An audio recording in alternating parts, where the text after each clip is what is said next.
सहनाववतु सहनौ भुनक्तु सह वीर्यं करवावहै तेजस्विनावधीतमस्तु मा विद्विषावहै। ॐ शान्ति शान्ति शान्तिः। मूकं करोति वाचालं पङ्गुं लङ्घयति गिरिं यत्कृपातमहं वन्दे ಪರಮಾನಂದಸಾಗರಂ. ಗುರುಗಳ ಪಾದಕ್ಕೆ ನಮಸ್ಕಾರ ಮಾಡ್ಕೊಳ್ಳೋಣ.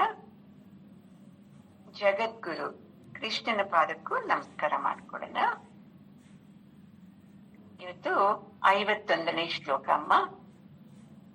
ಕರ್ಮಜಂ ಬುದ್ಧಿಯುಕ್ತಾ ಹಿ ಫಲಂ ತ್ಯಕ್ತ್ವಾ ಮನೀಷಿಣಃ ಜನ್ಮ ಬಂಧ ವಿನಿರ್ಮುಕ್ತಾಃ ಪದಂ ಗಚ್ಚಂತ್ಯನಾಮಯಂ. ನೋಡಪ್ಪ ಅರ್ಜುನ, ನೀನು ನಾನ್ ಕರ್ಮ ಮಾಡ್ಬೇಕಾ? ಕರ್ಮ ಅಂದ್ರೆ ಕೆಲ್ಸ. ಈಗ ಏನ್ ಕೆಲ್ಸ ಅರ್ಜುನಂದು? ಯುದ್ಧ. ನಾನ್ ಯುದ್ಧ ಮಾಡ್ಬೇಕಾ ಅಂತ ಹೇಳ್ತಾ ಇದೀಯಲ್ವಾ? ಯಾರು ಬುದ್ಧಿವಂತರಿರ್ತಾರ ನೋಡು, ಅವ್ರು ಏನ್ ಮಾಡ್ತಾರೆ ಗೊತ್ತಾ? ಹೆಂಗ್ ಮಾಡ್ತಾರೆ ಗೊತ್ತಾ? ನಾನ್ ಈ ಕೆಲ್ಸ ಮಾಡ್ತಾ ಇದ್ದೀನಿ, ಇದರಿಂದ ನನಗೆ ಪುಣ್ಯ ಬರ್ಲಿ ಪಾಪ ಬರ್ಲಿ ಅಂತ ಎರಡನ್ನು ಬಿಟ್ಟು ಮಾಡ್ತಾನಲ್ವಾ, ಅವನು ನೋಡ್ಕೋ ಈ ಜನ್ಮದಲ್ಲಿನೇ ಜನ್ಮ ಮರಣಗಳನ್ನ ದಾಟ್ಬಿಡ್ತಾನೆ, ಎಲ್ಲಾ ಪಾಪಗಳಿಂದನೂ ದೂರ ಹೋಗಿ ಮುಕ್ತಿನ ಪಡಿತಾನೆ ಅರ್ಜುನ ಅಂತ ಹೇಳ್ಬಿಟ್ಟೆ ನೋಡಿ ಪರಮಾತ್ಮ. ನಾವೇನ್ ಮಾಡ್ತೀವಿ? ಏನ್ ಕೆಲ್ಸ ಮಾಡ್ಲಿ ನಾನ್ ಮಾಡ್ತಾ ಇದ್ದೀನಿ, ಇದು ನನ್ನಿಂದ ಆಗ್ತಾ ಐತೆ, ನಾನ್ ಹಿಂಗ್ ಮಾಡೋದ್ರಿಂದ ನನಗೆ ಪುಣ್ಯ ಬರ್ಲಿ, ನನಗೆ ಇಲ್ಲ ಕೆಟ್ಟ ಕೆಲ್ಸ ಮಾಡೋವಾಗ ಪಾಪ ಬಂದೇ ಬರ್ತಿತ್ತಲ್ವಾ. ಈಗ ಆನಂದವಾಗಿ ಅಡ್ಗೆ ಮಾಡಿ ಬಡಿಸ್ಬೇಕು ಮನೆಯವರಿಗೆ ಅಂತ ಹೇಳ್ತೀವಿ, ಮಾಡ್ತಾ ಇದ್ದೀವಿ. ಅಂದ್ರೆ ಹೆಂಗ್ ಮಾಡ್ತಾ ಇದ್ದೀವಿ? ಬೈಕೊಂಡು ಶಾಪ ಹಾಕೊಂಡ್ ಮಾಡ್ತಾ ಇರೋದ್ರಿಂದ ಏನ್ ಬರ್ತಿದ್ದೆ? ಅಡಿಗೆ ಮಾಡೋದ್ರಿಂದ ಸ್ವಲ್ಪ ಪುಣ್ಯ, ಅವ್ರಿಗೆ ಶಾಪ ಹಾಕೊಂಡ್ ಮಾಡೋದ್ರಿಂದ ದೊಡ್ಡ ಪಾಪ, ಎರಡೂ ಬಂದ್ಬಿಡ್ತಿದ್ದೆ. ಆದ್ರೆ ನೋಡು ಅರ್ಜುನ ಇಂಡೈರೆಕ್ಟ್ ಆಗಿ ಬೈತಾ ಇದ್ದಾನೆ ಪರಮಾತ್ಮ ಅರ್ಜುನನ್ಗೆ.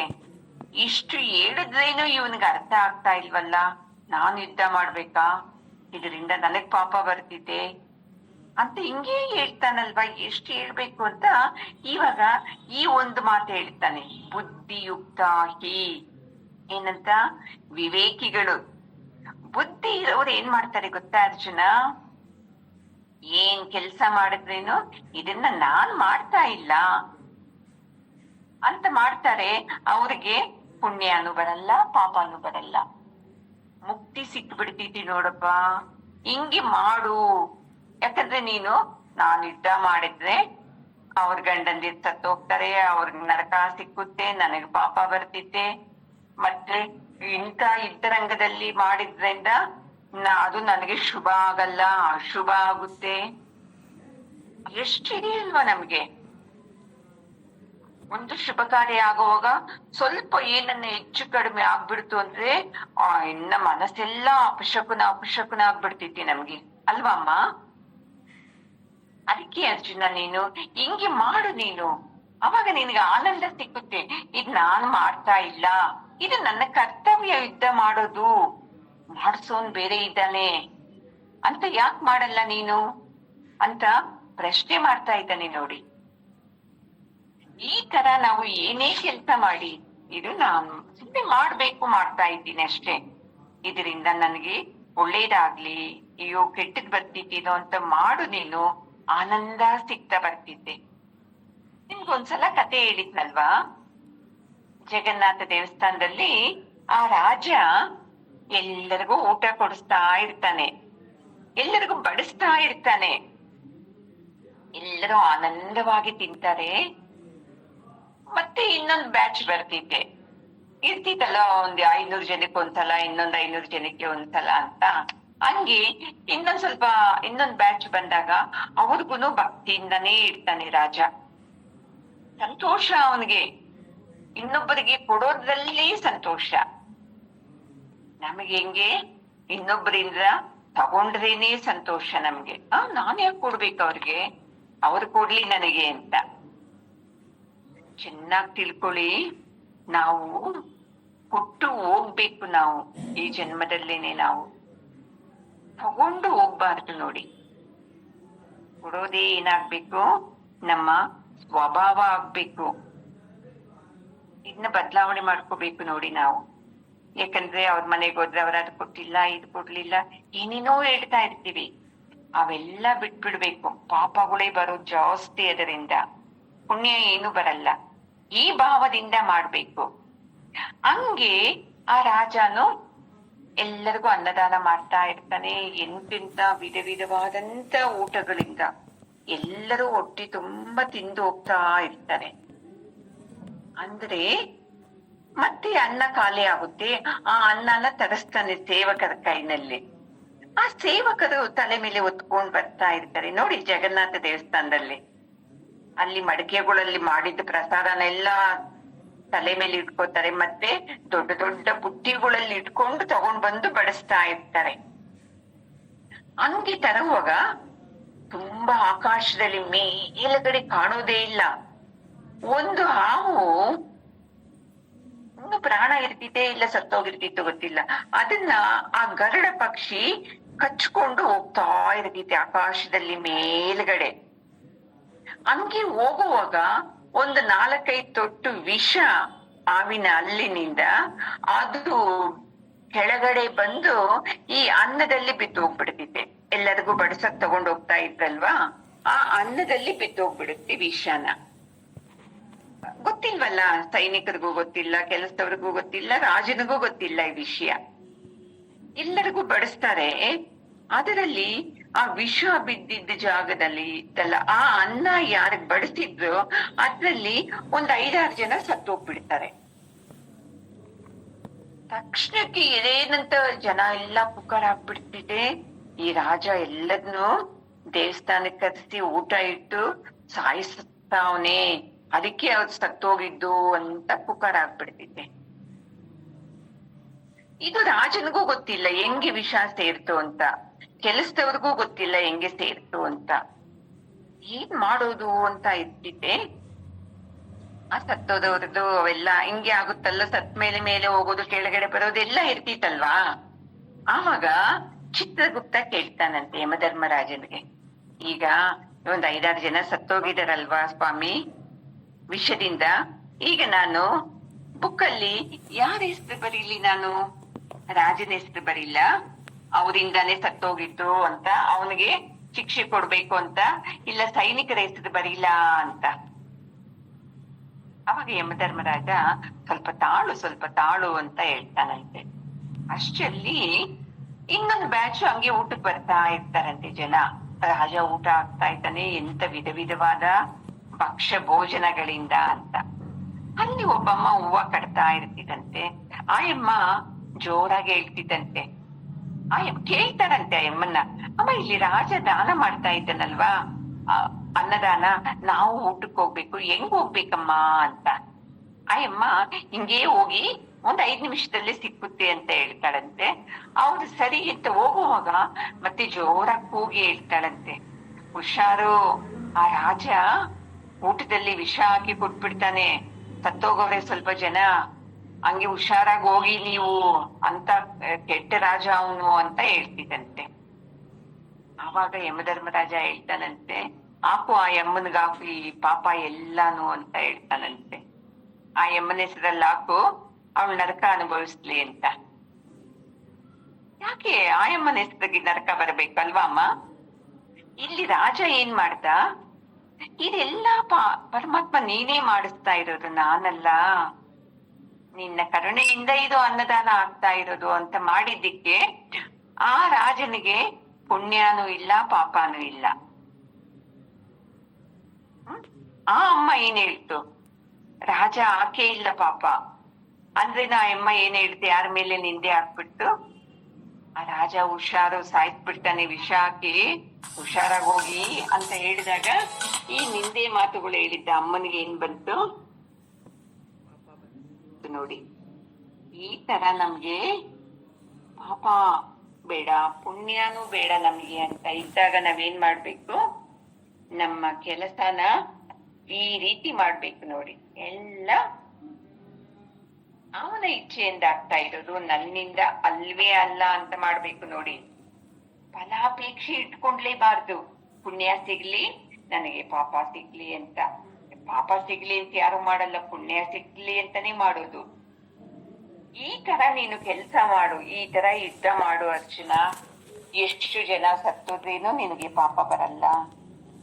ನೀವು ಗೆದ್ರೇನು ನಿಮ್ಗೆ ಅಯ್ಯೋ ಇಂಥ ಜಾಗದಲ್ಲಿ ಎಷ್ಟೊಂದು ರಕ್ತ ಬಿದ್ದೈತೆ, ಇದು ಅಪಶಕುನ, ಅದೂನು ಬರಲ್ಲ ನಮ್ಗೆ. ಹಿಂಗೆ ಮಾಡ್ಬೋದಲ್ವಾ ನೀನು ಅಂತ ಹೇಳ್ತಾನೆ ನೋಡಿ. ಎಷ್ಟು ಈಸಿಯಾದ ಮಾರ್ಗ ಹೇಳ್ತಾ ಇದ್ದಾನೆ ಪರಮಾತ್ಮ. ಅಂದ್ರೇನು ನಮ್ಗೆ ಹಂಗ್ ಮಾಡಕ್ಕೆ ಕಷ್ಟ. ಯಾಕೆ ಅಂದ್ರೆ ನಾವು ಮಾಡೋದೆಲ್ಲ ಹಿಂಗೆ ಮಾಡೋದಲ್ವಾ.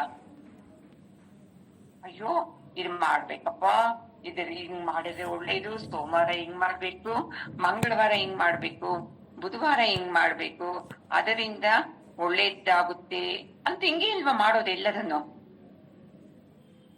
ಅದನ್ನ ಬಿಟ್ಟು ಈ ತರ ಮಾಡು.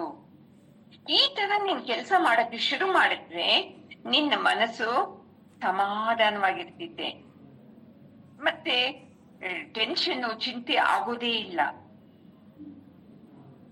ಆಗುತ್ತಮ್ಮ ಪರಮಾತ್ಮ, ನೀನ್ ಹೆಂಗ್ ಬೇಕೋ ನೀನ್ ಹಂಗ್ ಮಾಡಿಸ್ಕೋತಾ ಇದೀಯ, ನಾನು ಮಾಡ್ತಾ ಇಲ್ಲ ಅಂತ ಮಾಡಿದಾಗ ಟೆನ್ಷನ್ ಆಗುತ್ತಾ?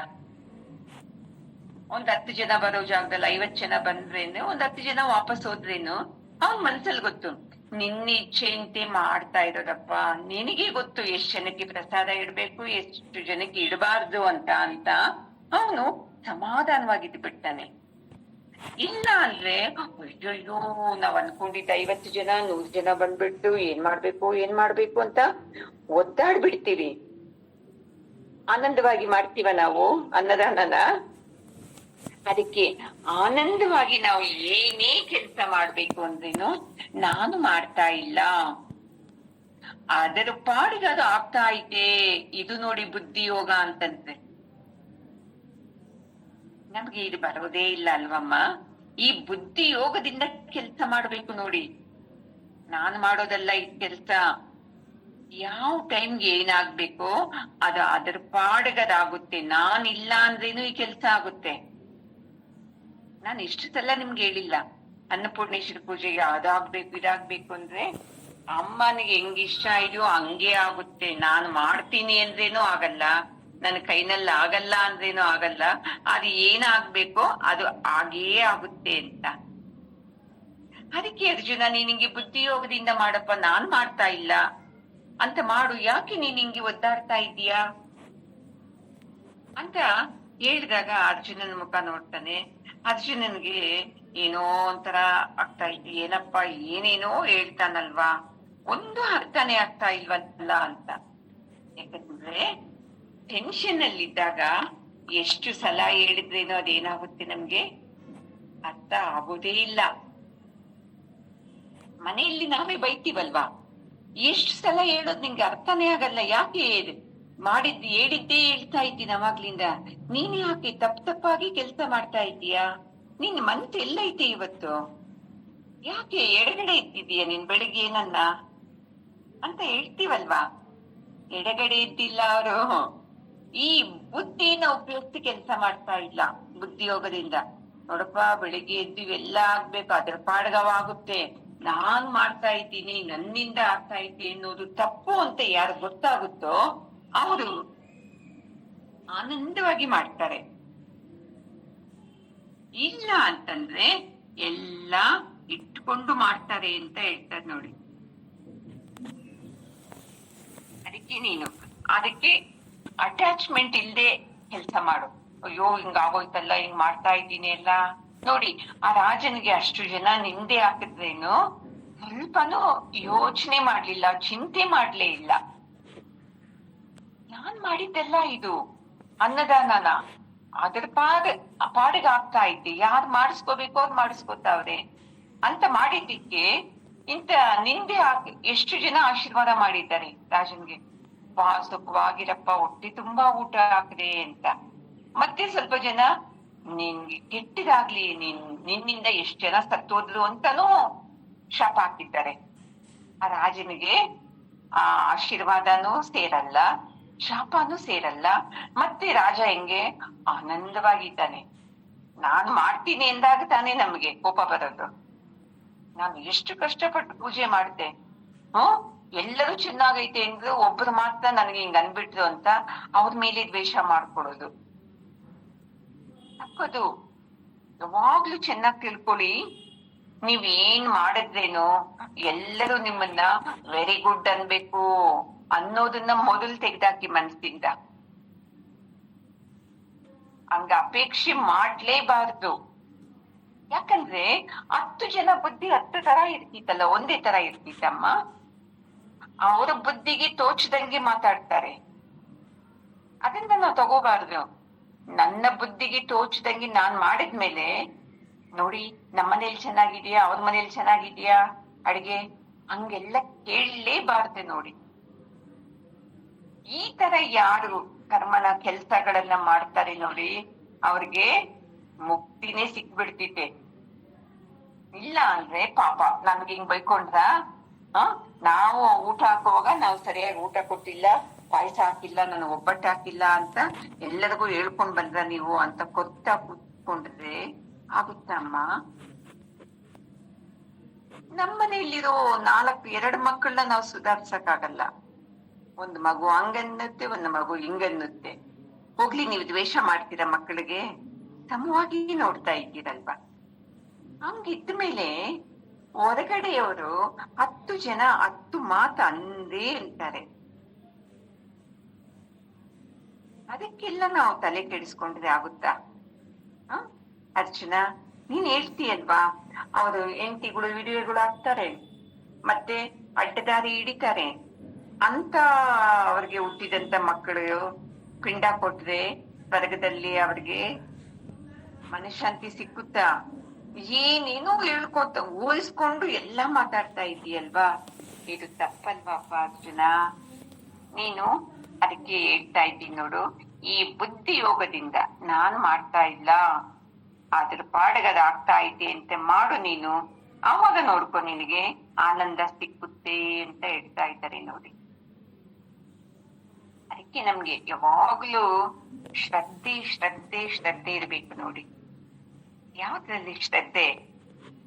ಭಗವಂತನ ಮೇಲೆ ಶ್ರದ್ಧೆ ಇರ್ಬೇಕು, ಗುರು ಮೇಲೆ ಶ್ರದ್ಧೆ ಇರ್ಬೇಕು, ಈ ಸತ್ಸಂಗದಲ್ಲಿ ಶ್ರದ್ಧೆ ಇಡ್ಬೇಕು. ಅದೇ ಭಕ್ತಿ. ಬಿಟ್ಟು 10 ತರ ಹೂ ಇಡ್ತೀನಿ, ಅದು ಮಾಡ್ತೀನಿ, ಅದು ಭಕ್ತಿ ಅಲ್ವೇ ಅಲ್ಲ.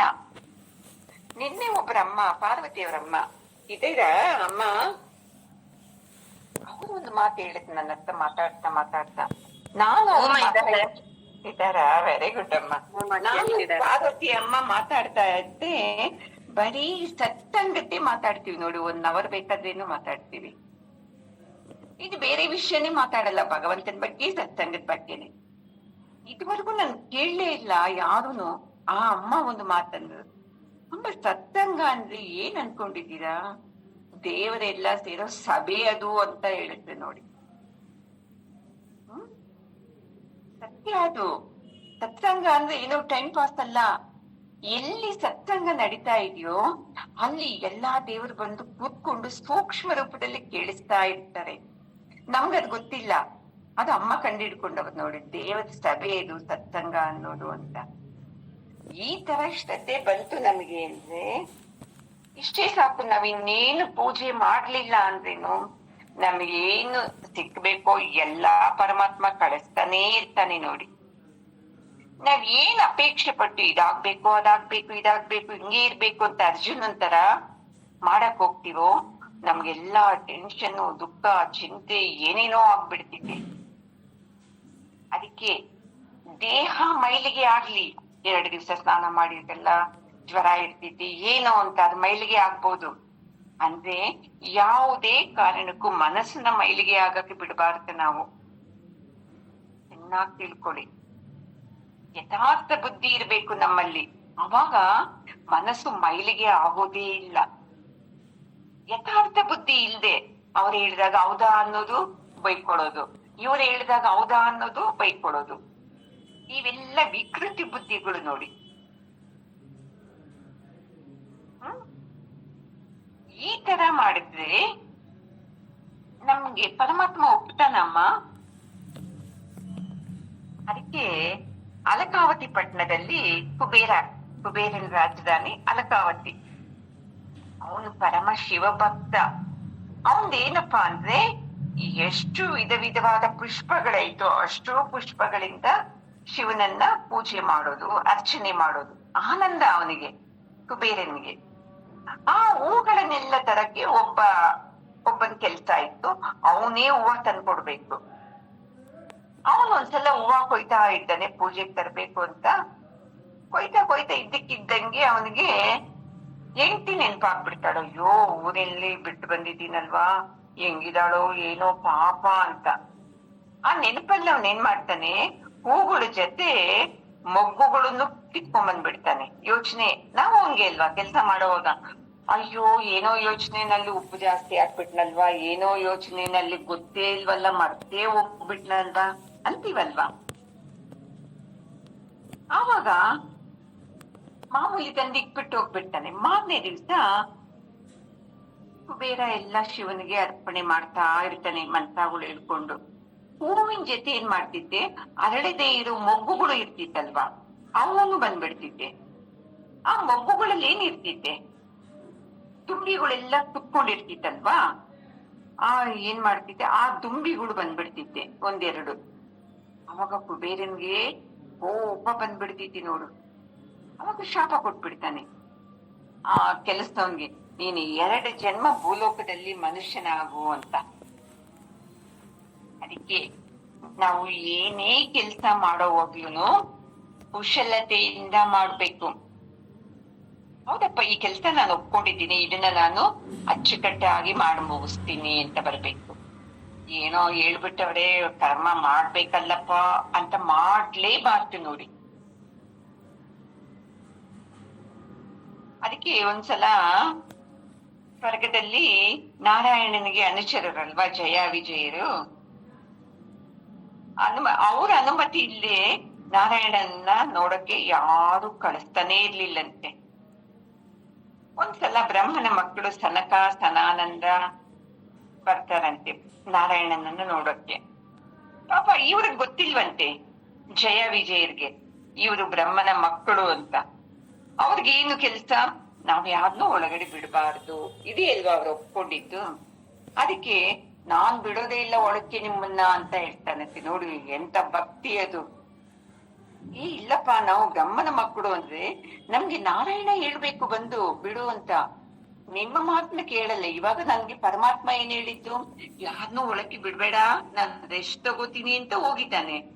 ಈಗ ನಾನು ಬ್ರಹ್ಮನ ಮಕ್ಕಳು ಅಂತಂದ್ರೆ ನಾನೇನ್ ಮಾಡ್ಬೇಕು, ಇಲ್ಲ ಬಿಡಲ್ಲ ಅಂತ ಹೇಳ್ತಾರಂತೆ. ನೋಡಿ ಶ್ರದ್ಧೆ ಹೆಂಗಿದೆ, ಭಕ್ತಿ ಹೆಂಗಿದೆ ನಾರಾಯಣನ್ ಮೇಲೆ. ಅಷ್ಟಕ್ಕೆ ಹೆಂಗೋ ಗೊತ್ತಾಗುತ್ತಂತೆ ನಾರಾಯಣನ್ಗೆ. ಓಡ್ ಬರ್ತಾನಂತೆ. ಅಯ್ಯೋ ಏನ್ ಅನ್ಕೋಬೇಡಿ, ದಯವಿಟ್ಟು ಇವ್ರು ಗೊತ್ತಿಲ್ಲ, ಬನ್ನಿ ಬನ್ನಿ ಅಂತ ಕರ್ಕೊಂಡು ಹೋಗ್ತಾನಂತೆ. ನೋಡಿ ಆ ಕಾರಣದಿಂದನೇ ಅವರು 3 ಜನ್ಮಗಳು ದೋಷಕ್ಕೆ ಒಳಗಾಗ್ತಾರಂತೆ. 3 ಜನ್ಮದಲ್ಲೂ ಅವರು ಹಿರಣ್ಯಾಕ್ಷ ಹಿರಣ್ಯಕಶಿಪು ಆಗ್ತಾರಂತೆ, ರಾವಣ ಕುಂಭಕರ್ಣ ಆಗ್ತಾರಂತೆ. ನೋಡಿ ಎಂತ ಕಥೆಗಳಿದೆ. ದ್ವಾಪರದಲ್ಲಿ ದಂತವಕ್ರ ಶಿಶುಪಾಲನಾಗಿ ಹುಟ್ಟುತ್ತಾರಂತೆ. ಹಂಗೆ ನಾವು ಮಾಡೋ ಕೆಲ್ಸಗಳು ದೋಷದಿಂದ ಕೂಡಿದ್ದಾಗ ಹಿಂಗೆ ನಮ್ಗೆಲ್ಲ ಪಾಪಗಳು ಸುತ್ಕೊಂಡ್ಬಿಡ್ತಿದ್ದೆ.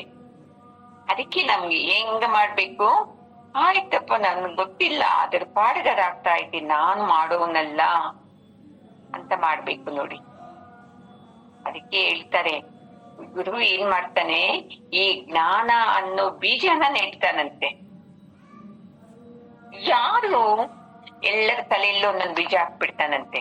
ನೋಡೋಣ, ಇಷ್ಟು ಜನ ಶಿಷ್ಯರು ಬರ್ತಾ ಇದಾರಲ್ವಾ, ಯಾರ್ದು ಬುದ್ಧಿ ನೆಟ್ಟಿಗಿದೆಯೋ ಅವರಲ್ಲಿ ಗಿಡ ಚೆನ್ನಾಗ್ ಬರ್ತಿದ್ದೆ. ಏನ್ ಗಿಡ, ಜ್ಞಾನ ಚೆನ್ನಾಗ್ ಬರ್ತಿದ್ದೆ ಅಂತ. ಯಾರು ಪೂಜೆ ವ್ರತ ಸೇವೆ ಇದು ಒಳ್ಳೇದ್ ಮಾಡ್ಬೇಕು, ಕೆಟ್ಟದ್ ಮಾಡಬಾರ್ದು, ಬೇರೆಯವ್ರಿಗೆ ಮೋಸ ಮಾಡಬಾರ್ದು, ಬೇರೆಯವ್ರನ್ನ ನಿಂದಿಸ್ಬಾರ್ದು, ಇಂಥ ಬುದ್ಧಿಗಳಲ್ಲಿ ಇರೋರ್ಗೆ ಬೇಗ ಬೇಗ ಜ್ಞಾನ ಉತ್ಪತ್ತಿ ಆಗುತ್ತಂತೆ. ಕೆಲವರು ನಾವ್ಯಾಕ್ ಮಾಡ್ಬೇಕು, ಅವ್ರೇನ ಏನೇನೋ ಮಾಡ್ತಾರಲ್ವಾ, ಅವರಲ್ಲಿ ಈ ಜ್ಞಾನದ ಬೀಜ ಹೋಗಿ ಬಿದ್ರೇನು ಅದು ಗಿಡ ಆಗೋದೇ ಇಲ್ವಂತೆ. ನೋಡಿ ಎಷ್ಟು ಚೆನ್ನಾಗಿ ಹೇಳ್ತಾ ಇದ್ದಾರೆ. ಅದಕ್ಕೆ ಈ ಭವಸಾಗರ ದಾಟೋಕೆ, ಈ ಬಂಧನಗಳನ್ನ ಕಳಿಸೋದಿಕ್ಕೆ ಬೀಜ ಆಗ್ತಾನಂತೆ ಗುರು ಎನ್ನೊಳಗೆ, ಬೀಜ ನೆಟ್ಟ ಗುರು ಎನ್ನೊಳಗೆ ಅಂತ. ಅದಕ್ಕೆ ಏನ್ ಮಾಡ್ಬೇಕು ಗೊತ್ತಾ, ಈ ಜ್ಞಾನದ ಬೀಜ ಹಾಕಿದಾನಲ್ವ ಗುರು, ಆ ಬೀಜ ದೊಡ್ಡದಾಗಿ ಗಿಡ ಆಗುವಾಗ ಏನಾಗುತ್ತಂದ್ರೆ, ಈ ಕಾಮ ಕ್ರೋಧ ಅನ್ನೋ ರಾಕ್ಷಸರು ಬಂದ್ಬಿಟ್ಟು ಈ ತೋಟನ ಹಾಳು ಮಾಡ್ಬಿಡ್ತಾರಂತೆ. ಅಂದ್ರೆ ನಮ್ಮನ್ನ ಬುದ್ಧಿನ ಹಾಳು ಮಾಡ್ತಾರಂತೆ. ಈ ಗುರುವತ್ತ ಏನಕ್ ಸತ್ಸಂಗ, ಸುಮ್ನೆ ಜನ್ಮ ಹುಟ್ಟಿದ್ದು ಚೆನ್ನಾಗ್ ತಿಂದು ಎಂಜಾಯ್ ಮಾಡ್ಬೇಕು. ಈ ಸತ್ಸಂಗ ಕೇಳಿದ್ರೆ ಏನ್ ಪುಣ್ಯ ಬರ್ತೈತೆ, ಇದ್ ಮಹಾ ಪಾಪ. ಅಯ್ಯೋ ಬಿಟ್ಬಿಡು, 1 ಗಂಟೆ ಸತ್ಸಂಗ ಬದ್ಲು ಕುತ್ಕೋ ಬಾ, ಟಿವಿ ನೋಡೋಣ ಬಾ, ಅದ್ ನೋಡೋಣ, ಅವ್ರ ಮನೆ ಫಂಕ್ಷನ್ಗೆ ಹೋಗೋಣ. ಏನ್ ಕೇಳಿದ್ದೆ ಸತ್ಸಂಗ, ಎಷ್ಟೆಲ್ಲ ಕೇಳಿದ್ದೀನಿ ನಾನು, ಮತ್ತೆ ಏನ್ ಕೇಳೋದು ಅಂತ ಈ ತರ ರಾಕ್ಷಸರು ನಮ್ಮಲ್ಲಿ ಬಂದು ನಮ್ಮ ಬುದ್ಧಿಯನ್ನು ತೋಟನ ಹಾಳು ಮಾಡ್ಬಿಡ್ತಾರಂತೆ. ಅದಕ್ಕೆ ಸತ್ಸಂಗ ಕೇಳೋದು, ಮತ್ತೆ ಕೆಳಕ್ ಹೋಗೋದು, ಮತ್ತೆ ಬೇಲಿ ಕಿತ್ತಾಕ್ದಂಗಂತೆ ಅವೆಲ್ಲಾನು. ಅದಕ್ಕೆ ನಾವೇನ್ ಮಾಡ್ಬೇಕು ಗೊತ್ತಾ, ಮತ್ತೆ ಮತ್ತೆ ಮತ್ತೆ ನಾವ್ ಎಷ್ಟು ಕೆಳಕ್ ಹೋಗ್ತೀವೋ ಅವಾಗೆಲ್ಲ ಶ್ರದ್ಧೆ ಭಕ್ತಿಯನ್ನು ಬೇಲಿನ ಹಾಕ್ಬೇಕಂತೆ. ನೋಡಿ ನಮ್ಮ ಬುದ್ಧಿಗೆ, ಇಲ್ಲಪ್ಪ ಸತ್ಸಂಗ ಇಂಪಾರ್ಟೆಂಟ್, ನನಗೆ ಇದು ಮುಖ್ಯ ಅಂತ ಅಂತ ಯಾರು ಆಗ್ತಾರೋ ನೋಡಿ, ಆವಾಗ ಆ ಬೀಜ ಹೆಮ್ಮರವಾಗಿ ಬೆಳೀತಿದ್ದಂತೆ. ಆಮೇಲೆ ಅಂತ ಜ್ಞಾನದ ಗಿಡ ಹೆಮ್ಮರವಾಗಿ ಬೆಳೆದಾಗ ಆ ಬುದ್ಧಿಯಲ್ಲಿ ಏನಿರ್ತೈತೆ, ಎಲ್ಲಾ ಅಮೃತತ್ವದ ಮಾತುಗಳೇ ಇರ್ತಿತೆ ಅಲ್ವಮ್ಮ. ಅಂತ ಮಾತು ಕೇಳಿದಾಗ ಏನ್ ಅನ್ಸುತ್ತೆ, ಎಷ್ಟು ಆನಂದ ಆಗುತ್ತಲ್ವಾ. ಅಂತ ವೃಕ್ಷದ ಹಣ್ಣು ತಿನ್ಬೇಕು, ಅಬ್ಬಾ ಎಂತ ಆನಂದ, ಎಂತ ಅಮೃತದಂತ ಮಾತು ಕೇಳಿದೆ ಅಂತ ಬರ್ಬೇಕು ಮನ್ಸಲ್ಲಿ. ಸತ್ಸಂಗ ಕೇಳಿದ್ಮೇಲೆ ಏನಪ್ಪಾ ಇದು ಅಂತ ಬಂತು ಅಂದ್ರೆ ನಿನಗೆ ಈ ಜ್ಞಾನದ ಬೀಜ ಮೊಳಕೆ ಒಡೆದಿಲ್ಲ ಅಂತ ಅರ್ಥ. ಅದಕ್ಕೆ ಹೇಳ್ತಾರೆ ಗುರುಗಳು, ನನಗೆ ಈ ಜ್ಞಾನ ಬೇಕು ಅಂತ ಕರ್ಮ ಮಾಡು ಅಂತ ಹೇಳ್ತಾರೆ. ಏನು ಗುರುವಿನ ಹತ್ರಕ್ಕೆ ಹೋಗೋದು, ಎಷ್ಟು ಬೈದ್ರೇನು ಬೈರಿ ಗುರುಜಿ ನನ್ಗೆ ಜ್ಞಾನ ಬೇಕು ಅಂತ ಕೇಳೋದು. ಸತ್ಸಂಗ ನಾಳೆ ಇದೆ ಅಂದ್ರೆ ಇವತ್ತೇ ಮನೆಯಲ್ಲೆಲ್ಲ ಕೆಲಸ ಮಾಡಿಟ್ಕೊಂಡು ಸತ್ಸಂಗದ ಟೈಮ್ಗೆ ಸರಿಯಾಗಿ ಕುತ್ಕೊಡೋದು. ಈ ತರ ಯಾರು ಬುದ್ಧಿಯಿಂದ ಕರ್ಮ ಮಾಡ್ತಾರೋ ಅವ್ರಿಗೆ ಆನಂದ ಆನಂದ ಆಗುತ್ತೆ. ಯಾರು ಸಂಸಾರದಾಗ ಕಣ್ಣುಗಳಿಂದ ಕೆಲಸ ಮಾಡ್ತಾರೆ, ಹೆಂಗೆ ಸಂಸಾರದ ಕಣ್ಣುಗಳಂದ್ರೆ ಏನು, ರಾಗ ದ್ವೇಷ ಕೋಪ ತಾಪ, ಈ ವಕ್ರ ಬುದ್ಧಿ, ಇವನ್ನೆಲ್ಲ ಇಟ್ಕೊಂಡು ಕೆಲಸ ಮಾಡಿದ್ರೆ ಆನಂದ ಸಿಕ್ಕೋದೇ ಇಲ್ಲ ಅಲ್ವಾ ಅಮ್ಮ. ಅದಕ್ಕೆ ಪರಮಾತ್ಮ ಸತ್ಸಂಗ ಕೇಳ್ತಾ ಕೇಳ್ತಾ ಕೇಳ್ತಾ ಹೆಂಗಾಗುತ್ತೆ ಅಂದ್ರೆ ನಮ್ಮಲ್ಲಿರೋ ಕುಬುದ್ಧಿ ಎಲ್ಲ ಹೋಗ್ಬಿಟ್ಟು ಸುಬುದ್ಧಿ ಬಂದ್ಬಿಡ್ತಿತ್ತಂತೆ. ಅಂತ ಶ್ರೇಷ್ಠ ಫಲಾನ ಈ ಸತ್ಸಂಗ ಕೊಡ್ತಿದೆ ಅರ್ಜುನ, ಈ ಜ್ಞಾನ ಕೊಡ್ತಿದೆ. ಈ ಜ್ಞಾನದ ಕಡೆ ನೀನು ಮನಸ್ಸು ಮಾಡು. ಸುಮ್ನೆ ನಿನ್ನ ಬುದ್ಧಿಗೆ ತಕ್ಕಂಗೆ ನೀನು ಯೋಚನೆ ಮಾಡ್ಬೇಡ, ಜ್ಞಾನದಿಂದ ಯೋಚನೆ ಮಾಡು. ನಾವಾಗಿ ಯುದ್ಧಕ್ಕೆ ಹೋಗಿಲ್ಲ, ಅವರಾಗೆ ನಮ್ಗೆ ಕೊಡೋ ರಾಜ್ಯನೂ ಕೊಡ್ತಾ ಇಲ್ಲ, 5 ಹಳ್ಳಿಗಳು ಕೊಡು ಅಂದ್ರೇನು ಕೊಡ್ತಾ ಇಲ್ಲ. ಯುದ್ಧಕ್ಕೆ ಬಂದಿದ್ದು ಅವರು, ಅಂತವ್ರ ಮೇಲೆ ಕೋಪದಿಂದ ಹೋಗಿ ನೀನು ಅವ್ರನ್ನ ಸಂಹಾರ ಮಾಡ್ಬೇಕು. ನೀನೇನ್ ಮಾಡ್ತಾ ಇದೀಯಾ, ನನ್ ಕೈನಲ್ಲಿ ಆಗಲ್ಲ ಕೃಷ್ಣ, ನಾನು ಹೋಗ್ಬಿಡ್ತೀನಿ, ನನ್ಗೆ ರಾಜ್ಯ ಬೇಡ, ಯುದ್ಧ ಬೇಡ, ಹಿಂಗ್ ಹೋದ್ರೆ ನೀನು ಜೀವನದಲ್ಲಿ ಏನ್ ಸಾಧಿಸ್ತೀಯ ಅಲ್ವಾ ಅಮ್ಮ. ನೋಡಿ ಸಂಸಾರದಲ್ಲಿ ಏನ್ ಬಂದ್ರೇನು ಆಯ್ತು, ಸಮಸ್ಯೆಗಳು ಬಂತ, ಯಾವ್ದೋ ಜನ್ಮದಲ್ಲಿ ಮಾಡಿದ್ದೆ ಬಂತಪ್ಪ ಅನ್ಕೋಬೇಕು, ಮಾಡ್ತಾ ಇರ್ಬೇಕು. ಹಿಂಗ್ ಯಾಕಾಯ್ತು ನನ್ಗೆ, ಹಿಂಗ್ ಆಗ್ಬಾರ್ದಾಗಿತ್ತಲ್ಲ ಅಂತ ಕುತ್ಕೊಂಡ್ರೆ ಆಗುತ್ತಮ್ಮ, ಸಾಧ್ಯನೇ ಇಲ್ಲ. ಒಂದೇ ನೋಡಿ ನೀವು ಮಾಡ್ಬೇಕಾಗಿರೋದು ನಿಮ್ಮ ಕರ್ತವ್ಯ ಅಂತ ಎಲ್ಲಾ ಮಾಡ್ಬೇಕು. ಮಕ್ಕಳನ್ನ ಬೆಳೆಸೋದು, ದೊಡ್ಡವ್ರನ್ನ ನೋಡ್ಕೊಳ್ಳೋದು. ನಾನ್ ಯಾಕೆ ನೋಡ್ಕೋಬೇಕು, ನಾನ್ ಯಾಕೆ ಬೆಳೆಸ್ಬೇಕು, ಇಲ್ಲ ನಾನ್ ಬೆಳೆಸಿದ್ದೀನಿ ನೀನ್ ನನ್ನ ಸಾಕು ಅನ್ನೋದು ಬಿಟ್ಬಿಡ್ಬೇಕು. ನೋಡಿ ನಂದು ಕರ್ತವ್ಯ ನಾನ್ ಮಾಡಿದ್ದೀನಿ, ನಿನ್ನ ಕರ್ತವ್ಯನ ನೀನ್ ಮಾಡ್ಕೊಂಡು ಹೋಗಪ್ಪ, ಇಷ್ಟೇ ಹೇಳ್ಕೊಡ್ಬೇಕು ನಾವು. ನಮ್ಗೆ ಏನಾಗೈತೆ ಅಂದ್ರೆ ಒಂದೇ ಧರ್ಮ ಗೊತ್ತು, ನಾನ್ ಸಾಕಿದ್ದೀನಿ, ನಾನ್ ದೊಡ್ಡವ್ರು ಮಾಡಿದ್ದೀನಿ, ನೀವು ಚೆನ್ನಾಗಿರ್ಬೇಕು ನೀವು ಅನ್ನೋದೊಂದು ಗೊತ್ಬಿಟ್ಟು ನೀವು ನನ್ನ ನೋಡ್ಕೋಬೇಕು ಅನ್ನೋದನ್ನ ನಮ್ಗೆ ಗೊತ್ತೇ ಇಲ್ಲ ಅಂದ್ರೇನು ಅಂತ ಬಂದಿದ್ದೀವಿ. ಅದನ್ನ ಬಿಡ್ಬೇಕು ನೋಡಿ. ಅದೇ ತರ ಅರ್ಜುನ, ಯುದ್ಧ ಮಾಡು ನೀನು, ನಿನ್ನ ಕರ್ತವ್ಯ ಅಂತ. ಆಮೇಲೆ ಏನಾಗುತ್ತೋ ಅದನ್ನ ಬಿಟ್ಬಿಡು ನೀನು. ಮುಂದೆ ಅದಾಗುತ್ತೇನೋ ಹೆಂಗಾಗುತ್ತೇನೋ ಅದೆಲ್ಲ ಯಾಕೆ ನೀನು ಯೋಚನೆ ಮಾಡ್ತೀಯ? ಮಾಡ್ಬೇಡ ಅಂತ ಹೇಳ್ತಾ ಇದ್ದಾರೆ ನೋಡಿ ಪರಮಾತ್ಮ. ನಮ್ದು ಕರ್ತವ್ಯ ಮಾಡೋದಷ್ಟೇ ನಮ್ದು. ಅದರ ಫಲಾನ ನಾವು ಅಪೇಕ್ಷೆ ಪಡಕ್ಕೆ ನಮ್ಗೆ ಅರ್ಹತೆನೇ ಇಲ್ಲ ನೋಡಿ, ಅಲ್ವಾ ಅಮ್ಮ? ಏನು ನೋಡಿ, ನಮ್ಮ ಜೀವನದಲ್ಲಿ ಎಷ್ಟು ಕಷ್ಟವಾಗಿದ್ವಿ ಸ್ವಲ್ಪ ದಿವಸ, ಇವಾಗ ಆನಂದವಾಗಿದ್ದೀವಿ. ಯಾಕೆ? ಆವಾಗ ಮಾಡಿದ ಪುಣ್ಯ ಇವಾಗ ನಮ್ಗೆ ಫಲ ಕೊಡ್ತಾ ಐತೆ. ಮತ್ತೆ ಮೊದ್ಲು ಚೆನ್ನಾಗಿದ್ವಿ, ಈಗ ಆರೋಗ್ಯ ಚೆನ್ನಾಗಿಲ್ಲ, ವಯಸ್ಸಾಗ್ತಾ ಬರ್ತಿದೆ, ಸಹಜ ಅದು. ಹೌದಪ್ಪ, ಏನು ಆರೋಗ್ಯ ಎಲ್ಲರಿಗೂ 100% ಚೆನ್ನಾಗಿರುತ್ತ? ಯಾರಿದ್ದಾರೆ ನೋಡಿ ಈ ಭೂಮಿ ಮೇಲೆ 100% ಆರೋಗ್ಯವಾಗಿ? ನಮ್ಗದು ಗೊತ್ತೇ ಇಲ್ಲ. ನನಗೊಬ್ಬಳಿಗೇನೆ ಕಾಯಿಲೆ ಅನ್ಕೊಂಡ್ಬಿಟ್ಟಿದೀವಿ. ಅದು ತಪ್ಪಮ್ಮ. ಅದು ಪ್ರತಿಯೊಬ್ಬರಿಗೂ ಒಂದೊಂದು ಸಮಸ್ಯೆ ಇದ್ದೇ ಇರ್ತಿದೆ. ಒಬ್ರು ಹೇಳೋ, ನಾನು ನಮ್ಮ ಅತ್ತೆಯವ್ರಿಗೆ ಹೋಗಿದ್ದಾಗ ಮೊನ್ನೆ, ಅಯ್ಯೋ ನಮಗೇನು ಒಂದು BP ಇಲ್ಲ, ಒಂದು ಶುಗರ್ ಇಲ್ಲ, ಒಂದು ಅದೇನು ಹೇಳ್ತಾರೆ ಅವ್ರ ಭಾಷೆಯಲ್ಲಿ, ಒಂದು ಸುಡುಗಾಡಿಲ್ಲ, ಒಂದು ಸುದ್ದಲ ಮಟ್ಟು ಇಲ್ಲ, ಮತ್ತೆ ಏನೈತೆ, ಕ್ಯಾನ್ಸರ್ ಐತೆ ಅವ್ರಿಗೆ. ಹೇಳೋದವ್ರು BP ಶುಗರ್ ಒಂದೇ ಕಾಯಿಲೆ ಅನ್ಕೊಂಡು ಹಿಂಗೆ ಮಾತಾಡ್ತಾರೆ. ತಪ್ಪದು. ಅದಕ್ಕೆ ಏನ್ ಬಂದ್ರೇನು ಬಂದೈತ ಅಷ್ಟೇ, ಏನ್ ಮಾಡೋದು, ಬಂತು ಸಮಸ್ಯೆನ ಅನುಭವಿಸ್ಬೇಕಷ್ಟೇ. ಮತ್ತೆ ಇವಾಗ ಏನ್ ಮಾಡ್ಬೇಕು? ನಾವು ಮನಸ್ಸನ್ನ ಶುದ್ಧವಾಗಿಟ್ಕೋಬೇಕು. ಇನ್ನೊಬ್ಬರಿಗೆ ಅನ್ಯಾಯ ಮಾಡಬಾರ್ದು, ಇನ್ನೊಬ್ಬರಿಗೆ ಕಿತ್ಕೊಂಡ್ ತಿನ್ಬಾರ್ದು. ಈ ತರ ಈ ಜನ್ಮದಲ್ಲಿ ಮಾಡ್ಬೇಕು. ಯಾಕೆ? ಗುರು ಸಿಕ್ಕಿದಾನಲ್ವಾ. ಯಾವುದೋ ಜನ್ಮದಲ್ಲಿ ನಮ್ಗೆ ಗುರು ಸಿಕ್ಕಿಲ್ಲ, ಅವಾಗ ತಪ್ಪುಗಳು ಮಾಡ್ಬಿಟ್ಟಿದ್ದೀವಿ.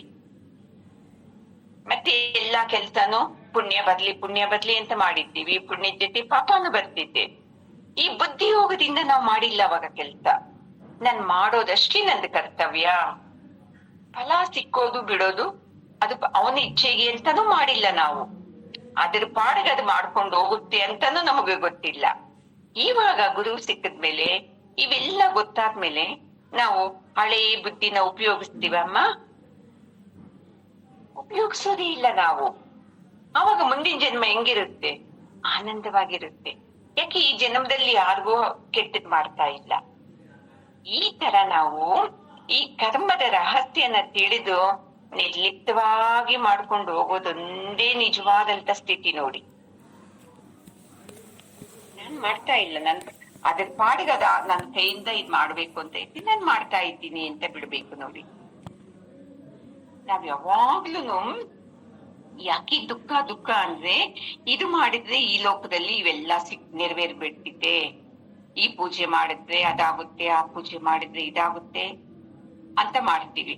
ಇನ್ನು ಸ್ವಲ್ಪ ಜನ ಶ್ರೀಮಂತರು, ದುಡ್ಡಿರೋರು, ಸತ್ತ ಮೇಲೆ ಸ್ವರ್ಗಕ್ಕೆ ಹೋದ್ಮೇಲೆ ಇಂಥ ಹೋಮ, ಇಂಥ ಯಾಗ, ಇಂಥ ಯಜ್ಞ ಮಾಡಿದ್ರೆ ಅಲ್ಲಿ ಸುಖ ಅಂತ ಮಾಡ್ತಾರೆ. ನಮ್ಮಂತ ಸಾಮಾನ್ಯ ಜನರು ಏನ್ ಮಾಡ್ತಾರೆ? ಸ್ವರ್ಗದ್ ಬಿಟ್ಬಿಡ್ತಾರೆ. ಈ ಜನ್ಮದಲ್ಲಿ ಈ ಪೂಜೆ ಮಾಡ್ತೀನಿ, ನನ್ ಮಗಳಿಗೆ ಮದುವೆ ಆಗ್ಲಿ, ಈ ಪೂಜೆ ಮಾಡ್ತೀನಿ, ನನ್ ಮಗನಿಗೆ ಮದುವೆ ಆಗ್ಬಿಟ್ರೆ ಸಾಕಪ್ಪ ಅಂತ ಹರಕೆ ಹೊತ್ಕೊಳ್ಳೋದು, ಏನೇನೋ ಮಾಡ್ತೀವಿ. ಮದುವೆ ಆದ್ರೆ ಸಂತೋಷ ಅಂತ ನಮ್ದು ಲೆಕ್ಕ. ಮದ್ವೆ ಆದ್ಮೇಲೆ ಐತೆ ಇರೋ ಆನಂದನೂ ಹೋಗ್ಬಿಡ್ತಿದ್ವಿ. ಅಯ್ಯೋ ಮದ್ವೆ ಆಗ್ದಿದ್ದಾಗ್ಲೇ ಚೆನ್ನಾಗಿತ್ತಲ್ಲಪ್ಪ ಅಂತ. ನಮ್ಗೆ ಹೆಂಗಿ ಕೇಳೋದು ಗೊತ್ತಿಲ್ಲ ಪರಮಾತ್ಮನ ವರ. ಆಗ್ಬಿಟ್ರೆ ಸಾಕು, ಮದುವೆ ಆಗ್ಬಿಟ್ರೆ ಸಾಕು ಅಂತ. ಆನಂದವಾಗಿರ್ಬೇಕು, ಆರೋಗ್ಯವಾಗಿರ್ಬೇಕು, ಅವ್ರು ಸದಾ ನೆಮ್ಮದಿ ಆಗಿರ್ಬೇಕಪ್ಪ ಮದ್ವೆ ಆದ್ಮೇಲೂನು ಅಂತ ಕೇಳ್ಕೊತೀವ ನಾವು. ಅವಾಗ ಕೇಳ್ತೀವಿ ಗೊತ್ತಾ? ಮನೆಗ್ ಬಂದ ಸೊಸೆ, ಮನೆಗ್ ಬಂದ ಅಳಿಯ ಸರಿ ಇಲ್ಲ ಅಂದಾಗ ಆವಾಗ ಮದ್ವೆ ಆಗ್ಬೇಕು ಅನ್ನೋದ್ ಬಿಟ್ಟು ಇದನ್ನ ಕೇಳ್ಕೊತೀವಿ. ಅಪ್ಪ ನನ್ ಮಗಳು, ನನ್ ಮಗ, ನನ್ ಸೊಸೆ ಜೀವನದಲ್ಲಿ ಆನಂದ ಇರ್ಲಿ, ನೆಮ್ಮದಿ ಇರ್ಲಿ. ಯಾಕೆ? ಮದುವೆ ಆಗ್ಬೇಕು ಅಂತ ಕೇಳುವಾಗ ಬುದ್ಧಿ ಇಲ್ವಾ ಇದೆಲ್ಲ ಕೇಳಬೇಕು ಅಂತ? ಇದೀ ನೋಡಿ ಬುದ್ಧಿಯಿಂದ ಕರ್ಮ ಮಾಡೋದು ಅಂತಂದ್ರೆ, ಬುದ್ಧಿಯಿಂದ ಕರ್ಮ ಮಾಡೋರು ಇದನ್ನೇನು ಬೇಡಲ್ಲ. ಯಾವ ಟೈಮ್ಗೆ ಏನ್ ಸಿಗ್ಬೇಕೋ ಅದು ಸಿಕ್ಕೇ ಸಿಕ್ಕುತ್ತೆ ಪರಮಾತ್ಮ ಅಂತ ಮನಸ್ಸಲ್ಲಿ ನಿಶ್ಚಯ ಆಗಿರ್ತಾರೆ. ನಾವು ಎಷ್ಟು ಬೇಡ್ಕೊಂಡು ಎಷ್ಟು ದೇವಸ್ಥಾನ ಸುತ್ತಿದ್ದು ನನ್ ಮಗನ್ ಮದ್ವೆಗೆ. ನೋಡಪ್ಪ, ಮದ್ವೆ ಆದ್ಮೇಲೆ ನೋಡಿದ್ರೆ ಸೊಸೆ ಇಂಥವಳು ಸಿಕ್ಬಿಟ್ಲು ಅಂತ ಬೈಕೊಡೋದು, ಮತ್ತಷ್ಟು ಪಾಪ ಕಟ್ಕೊಡೋದು. ಬುದ್ಧಿಯೋಗದಿಂದ ನೀನು ಮಾಡು ಅರ್ಜುನ, ನಿನಗೆ ಏನೂ ಆಗಲ್ಲ. ಈ ತರ ನೀನು ಮಾಡಿದ್ರೆ ಮನಸ್ಸು ಪ್ರಶಾಂತವಾಗಿರ್ತಿದ್ದೆ. ಮನಸ್ಸು ಪ್ರಶಾಂತವಾಗಿದ್ರೆ ಆನಂದವಾಗಿರ್ತಿದ್ದೆ. ಆನಂದವಾಗಿದ್ರೆ ಆರೋಗ್ಯವಾಗಿರ್ತೀವಿ. ನಾನು ಆರೋಗ್ಯವಾಗಿ ಆನಂದವಾಗಿದ್ರೆ ನನ್ನ ಮನೆಯಲ್ಲಿ ಎಲ್ಲರೂ ಆರೋಗ್ಯವಾಗಿ ಆನಂದವಾಗಿರ್ತಾರೆ ಅಲ್ವಾ ಅಮ್ಮ? ಈ ತರ ಬೇರೆಯವ್ರ ಮಾತನ್ನ ಕಿವಿಯಲ್ಲಿ ಕೇಳಬೇಕು ಬಿಡ್ತಾ ಇರ್ಬೇಕು, ಕೇಳಬೇಕು ಬಿಡ್ತಾ ಇರ್ಬೇಕು. ಈ ಮಾತೇ ನಮ್ಮನ್ನ ಹಿಂಸೆ ಮಾಡ್ತಾ ಇರೋದು ಜೀವನದಲ್ಲಿ. ಅವಾಗ ಹಿಂಗಾಗೋಯ್ತು, ಇವಾಗ ಹಿಂಗಾಗೋಯ್ತು, ನಾಳೆನು ಹಿಂಗೆ ಆಗುತ್ತೆ ಅಂತ. ನೀನು ಸರಿಯಾಗಿ ನಾನು ಮಾಡ್ತಾ ಇದ್ದೀನ ಅಷ್ಟು ಮಾತ್ರ ಗಮನ ಇಟ್ಕೋಬೇಕು. ಈ ಜ್ಞಾನದಿಂದ, ಸತ್ಸಂಗದ ಜ್ಞಾನದಿಂದ ನಾನು ಚೆನ್ನಾಗಿ ಎಲ್ಲ ಮಾಡ್ತಾ ಇದ್ದೀನಲ್ವಾ, ಅಷ್ಟು ಬಂತು ಅಂದ್ರೆ ನೀವು ಆನಂದವಾಗಿರ್ಬಿಡ್ತೀರ ನೋಡಿ. ಈ ಜನ್ಮದಲ್ಲೇ ನಮ್ಗೆ ಮುಕ್ತಿ ಸಿಕ್ಬಿಡ್ತಿದೆ. ಇದೇ ಮುಕ್ತಿ, ಆನಂದವಾಗಿರೋದೇ ಮುಕ್ತಿ ಅಮ್ಮ. ಎಲ್ಲೋ ಹೋಗಿ ಜಪ ಮಾಡಿ ತಪ ಮಾಡಿ ಅದಲ್ಲ, ಅದು ನಮ್ಮ ಆನಂದಕ್ಕೆ ಹೋಗ್ಬೇಕು. ಆ ದೇವಸ್ಥಾನಗಳೆಲ್ಲಾನು ನೋಡ್ಬೇಕು. ಅದನ್ನ ನೋಡಿದ್ರೆ ಮುಕ್ತಿ ಅನ್ನೋದು ಹೋಗ್ಬೇಕು ನಮ್ಗೆ. ಈ ತರ ನಮ್ಮ ಮನಸ್ಸಲ್ಲಿ ಇರೋಂತ ಅಭಿಮಾನ, ಇವೆಲ್ಲ ಅಹಂಕಾರ ಎಲ್ಲ ಇಟ್ಕೊಂಡಿದೀವಲ್ವಾ, ಇವನ್ನ ದಾಟ್ಬೇಕು ನೋಡಿ. ಇದೇ ನಿಜವಾದಂತ ಮುಕ್ತಿ. ಅಹಂಕಾರ ಅಭಿಮಾನನ ದಾಟಕ್ಕಾಗುತ್ತಾ ಅಮ್ಮ? ಯಾರು ದಾಟ್ಬಿಡ್ತಾರೋ ಅವನು ಈ ದೇಹದಲ್ಲಿ ಇದ್ದಾಗ್ಲೇ ಮುಕ್ತಿ ಆಗ್ಬಿಡ್ತೈತಿ ನೋಡಿ ಅವನಿಗೆ. ಅವನ್ ಹೆಂಗಿರ್ತಾನೆ ಅಂದ್ರೆ ಶ್ರೇಷ್ಠವಾದಂತ ಸ್ಥಿತಿ ಪಡಿತಾನೆ ಅರ್ಜುನ. ಈಗ ನಿನ್ನಲ್ಲಿ ಇಂಡೈರೆಕ್ಟ್ ಆಗಿ ಅಹಂಕಾರ ಆಯ್ತಲ್ವಾ, ಅವ್ರು ನನ್ ಮೇಲೆ ಯಾಕೆ ಯುದ್ಧಕ್ ಬಂದ್ರು, ನನ್ನ ಕಡೆಯವರೆಲ್ಲ ಅವನ ಕಡೆ ಸೇರ್ಕೊಂಡವ್ರೆ, ಯಾಕೆ ಬರ್ಬೇಕು ಹಂಗೆ ಯುದ್ಧಕ್ಕೆ ಅಂತ ಅದೊಂದಿತ್ತು. ನಾನ್ ಮಾಡ್ಬೇಕಾ ಯುದ್ಧ, ನನ್ನಿಂದ ಹಿಂಗಾಗುತ್ತೆ, ಇದು ಒಂದಿತ್ತಲ್ವಾ. ಈ ಎರಡೂ ಹೋಗ್ಬೇಕಲ್ವಾ ಆನಂದವಾಗಿರ್ಬೇಕಂದ್ರೆ. ಈ ಎರಡು ಇರೋದಿಕ್ಕೆ ಅಲ್ವಾ ಅರ್ಜುನ ದುಃಖ ಪಡ್ತಾ ಇರೋದು. ನಾನ್ ಯುದ್ಧ ಮಾಡಲ್ಲಪ್ಪ, ನಾನ್ ಓಡೋಗ್ಬಿಡ್ತೀನಿ ಅಂತ. 3 ಲೋಕದ ಗಂಡು ಅವನು ಇವಾಗ ಹೆಂಗಾಗಿದ್ದಾನೆ. ನನ್ ಕೈನಲ್ಲಾಗಲ್ಲ, ನಾನು ಹೋಗ್ತೀನಿ ಅಂತ ಕೈ ನಡುಗ್ತಾ ಐತೆ, ಬಾಯಿ ಒಣಗ್ತಾ ಐತೆ, ದೇಹ ಅದರ್ತಾ ಐತೆ. ಎಷ್ಟು ಹೇಳಿದ ಪರಮಾತ್ಮನಿಗೆ, ಯಾಕೆ ಆಗುತ್ತೆ ಇವೆಲ್ಲ? ಬುದ್ಧಿ ನಿಶ್ಚಯ ಇಲ್ಲ. ಬುದ್ಧಿ ನಿಶ್ಚಯ ಇದ್ರೆ ಭಯ ಪಡೋದೇ ಇಲ್ಲ ಅವನು. ಏನ್ ಬಂದ್ರೇನು ಆಯ್ತು, ಬರ್ಲಿ ಬರ್ಲಿ ಬರ್ಲಿ, ಇದನ್ನ ಹಿಂಗ್ ಮಾಡ್ಬೇಕು, ಇದನ್ನ ಹಿಂಗ್ ಮಾಡ್ಬೇಕು ಅಂತ ಹೋಗ್ತೀವಿ ನೋಡಿ. ಸಮಸ್ಯೆಗಳು ಬಂದಾಗ್ಲೇ ನಿಮ್ಮ ಬುದ್ಧಿ ಚೆನ್ನಾಗಿ ಕೆಲಸ ಮಾಡೋದು. ಪರಮಾತ್ಮ ಸಮಸ್ಯೆ ಕೊಟ್ಟು ಪರೀಕ್ಷೆ ಮಾಡ್ತಾನೆ, ನೋಡೋಣ ನನ್ನ ಜ್ಞಾನ ಇವರಲ್ಲಿ ಎಷ್ಟು ಹೋಗೈತೆ ಅಂತ. ಇಲ್ಲ ಸುಮ್ನೆ ಸತ್ಸಂಗ ಕೇಳಿ ಚೆನ್ನಾಗೈತೆ ಅಂತ ಹೇಳ್ತಾರ, ಹೇಳಿದ್ದನ್ನ ಜೀವನದಲ್ಲಿ ಅಳವಡಿಸ್ಕೋತಾರ ಅಂತ ನೋಡ್ತಾರೆ ನೋಡಿ ಪರಮಾತ್ಮ. ನಾವ್ ಅನ್ಕೋತೀವಿ ನಮ್ಗೆ ಯಾಕೆ ಸಮಸ್ಯೆಗಳು, ನಮ್ಗೆ ಯಾಕೆ ಅಂತ. ಯಾಕೆ ಅಂದ್ರೆ ನಿನ್ನಲ್ಲಿ ಸಮಸ್ಯೆನ ಎದುರಿಸೋ ಶಕ್ತಿ ಬಂದಿದೆ, ಅದಕ್ಕೆ ಇವಾಗ ಪರೀಕ್ಷೆ ಮಾಡ್ತಾ ಇದ್ದಾನೆ. ಪರೀಕ್ಷೆ ಸುಮ್ನೆ ಈಸಿನ ಅಮ್ಮ? ಮಕ್ಕಳು ಏನ್ ಮಾಡ್ಬೇಕು, ನೈಟ್ ಎಲ್ಲ ಎದ್ದು ಓದಿ ಬಯಟ್ ಮಾಡಿ ಏನ್ ಕಷ್ಟ ಪಡ್ಬೇಕಲ್ವಾ. ಹಂಗೆ ನಮಗುನು ಏನೇನೋ ಸಮಸ್ಯೆಗಳು ಕೊಡ್ತಾನೆ. ನಾವು ಕುಂಗೋಗ್ಬಾರ್ದೆ, ಆಯ್ತು ತಾನೆ ಇದಕ್ ನಾನು ಹಿಂಗ್ ಮಾಡ್ತೀನಿ, ಅದಕ್ಕೆ ಹಿಂಗ್ ಮಾಡ್ತೀನಿ ಅಂತ. ಈ ಜ್ಞಾನದಿಂದ ಯಾರು ಯೋಚನೆ ಮಾಡ್ತಾರೋ ಅರ್ಜುನ, ಅವರು ನಿನ್ನ ತರ ನಾನು ಯುದ್ಧ ಮಾಡಲ್ಲಪ್ಪ, ನಾನು ಓಡೋಗ್ತೀನಿ ಅಂತ ಅಳಲ್ಲ. ಎಷ್ಟು ಕ್ಲಿಯರ್ ಆಗಿ ಬಿಡಿಸಿ ಬಿಡಿಸಿ ಹೇಳ್ತಾ ಇದ್ದಾನೆ ನೋಡಿ ಪರಮಾತ್ಮ. ಇಷ್ಟು ಹೇಳಿದ್ರೇನು ಅರ್ಜುನ ಅಂತೂ ಪಾಪ ಯುದ್ಧರಂಗದಲ್ಲ ಅವನೇ. ನಾವು ನೆಮ್ಮದಿಯಾಗಿ ಕುತ್ಕೊಂಡು ಫೋನ್ ಪಕ್ಕದಲ್ಲಿ ಇಟ್ಕೊಂಡು ಟಿಫನ್ ಮಾಡಿ ಆರಾಮವಾಗಿ ಕೇಳಿಸ್ಕೊತೀವಿ ಸತ್ಸಂಗನ. ಅಂದ್ರೇನು ನೆಮ್ಮದಿಯಾಗಿದ್ದೀವ ಅಮ್ಮ ನೀವು? ಕೇಳೋವಾಗೇನೋ ಅರ್ಥ ಆದಂಗ ಆಗುತ್ತೆ. ಆ ಘಟನೆಗಳು ನಡೆದಾಗ ಸತ್ಸಂಗ ಮರ್ತೋಗ್ಬಿಡ್ತೀವಿ, ಮತ್ತೆ ಹಿಡ್ಕೊಂಡ್ಬಿಡ್ತೀವಿ. ಅದಕ್ಕೆ ಈ ಶಾರೀರಿಕ, ಈ ಮಾನಸಿಕ ಮಲ ಅಂದ್ರೆ ಗಲೀಜು, ಇದನ್ನ ಶುದ್ಧಿ ಮಾಡ್ಕೋಬೇಕಂತೆ. ಒಳ್ಳೊಳ್ಳೆ ಕೆಲಸ ಮಾಡ್ತಾ ಮಾಡ್ತಾ ಶಾರೀರಿಕ ಮಲ ಕಳ್ಕೋಬಹುದು. ಸ್ನಾನ ಮಾಡಿ ಶುದ್ಧವಾಗಿ ಇಟ್ಕೊಳ್ಳೋದು, ಒಳ್ಳೆ ಬಟ್ಟೆ ಹಾಕೊಳ್ಳೋದು ಇದು ಈಸಿ. ಮಾನಸಿಕ ಮಲ ಕಳ್ಕೊಳ್ಳೋದೇ ತುಂಬಾ ಕಷ್ಟ ನೋಡಿ ಅಮ್ಮ. ಅದನ್ನ ಈ ಸತ್ಸಂಗದ ಜ್ಞಾನದಿಂದ, ಪರಮಾತ್ಮನ ಚಿಂತನೆಯಿಂದ ಈ ಮಾನಸಿಕ ಮಲನ ನಾವು ಕಳ್ಕೋಬಹುದು. ಅವಾಗ ಹೆಂಗಿರುತ್ತೆ, ಜನ್ಮ ಮರಣ ಅನ್ನೋ ಬಂಧನನ ಕಳಚ್ಕೊಂಡು ಶ್ರೇಷ್ಠವಾದ ಫಲವನ್ನ ಪಡಿಬಹುದು. ಅರ್ಜುನ, ನೀನು ಸುಮ್ನೆ ಯುದ್ಧ ಅಂತ ಇಟ್ಕೊಂಡಿದೀಯಲ್ವಾ? ಯುದ್ಧ ಮಾಡು, ಗೆದ್ರೆ ರಾಜ್ಯ, ಇಲ್ಲ ಸತ್ತರೆ ವೀರ ಮರಣ ಅಲ್ವಾ? ಯುದ್ಧದಲ್ಲಿ ಸತ್ತವನೆ ಅಂತ ಸ್ವರ್ಗದ ಬಾಗಿಲು ತೆಗೆದಿರ್ತಿದ್ದೆ. ಎರಡೂ ಲಾಭಾನೆ. ನೀನು ಎರಡೂ ಬಿಟ್ಟು ಓಡೋಗ್ತಾ ಇದ್ದೀಯಲ್ವಾ, ನೀನೆಂತವನಪ್ಪ ಅಂತ ಬೈತಾ ಇದ್ದಾನಮ್ಮ.